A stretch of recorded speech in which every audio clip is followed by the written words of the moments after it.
Good morning. This is Sarah. This is my kitchen. And today I'm going to talk about crunchy bread. That doesn't have anything to do with the chicken broth and the soup, but it really does. Bob reminded me, he said, the crunchy bread and the salad's really good with the noodle soup, with the bean soup, particularly with chili. It's his favorite, is the garlic bread with the chili. So I'm going to talk about that. We don't do this often. It is not the most healthy kind of breads to eat. Once in a while, I'll make this. So we start with a loaf of French bread, okay, just any kind of. And on that, we'll slice it and we'll spread it out on a cookie sheet, okay. Meanwhile, here's some butter, 1 stick of butter, and I use wrought iron for all my cooking. In a wrought iron skillet, you use what you have.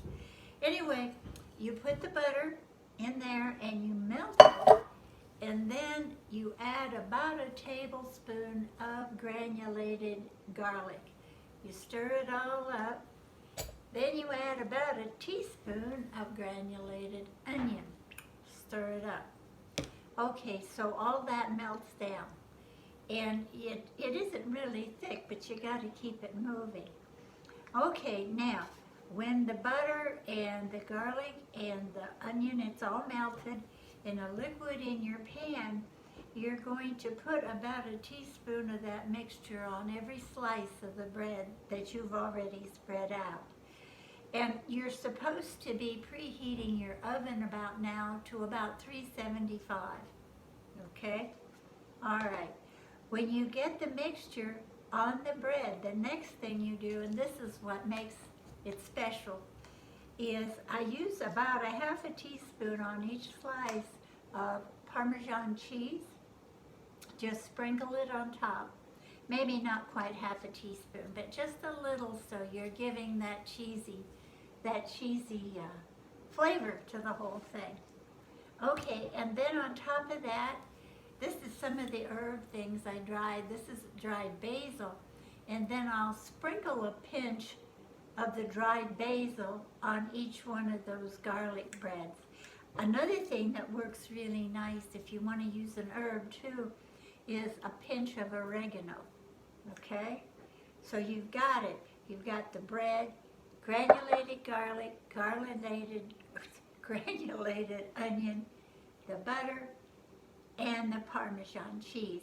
Now you're going to toast all that in an oven at about 375 and probably like 9-10 minutes. If you like it really crunchy, turn your oven up a little bit. If you like it softer, turn your oven down. This is really, really, really good served on when it's real hot. Get it out in the oven, put it on a platter, and everybody will be drooling because the smell in your kitchen is incredible. Okay, good. Now I've talked about Bob's crunchy bread that he gets about 3 times a year, but he'll be happy with it tonight. I'll be working on a Thanksgiving kind of a series of things this weekend. There are ways to do Thanksgiving food and holiday food that are healthy for you, and they taste marvelous. They taste absolutely wonderful. Basically, what you're going to be doing is cutting the fat and cutting the sugar.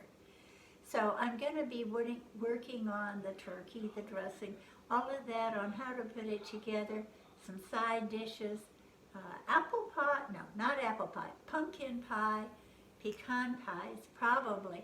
And yes, you can do a pecan pie, and it isn't, no sugar in it. I use maple syrup. Anyway, that's another story. So this weekend I'm going to put some of those together, and then next week I'll be doing a different one every day. And hopefully your Thanksgiving will be happy and healthy this year. Okay, see ya.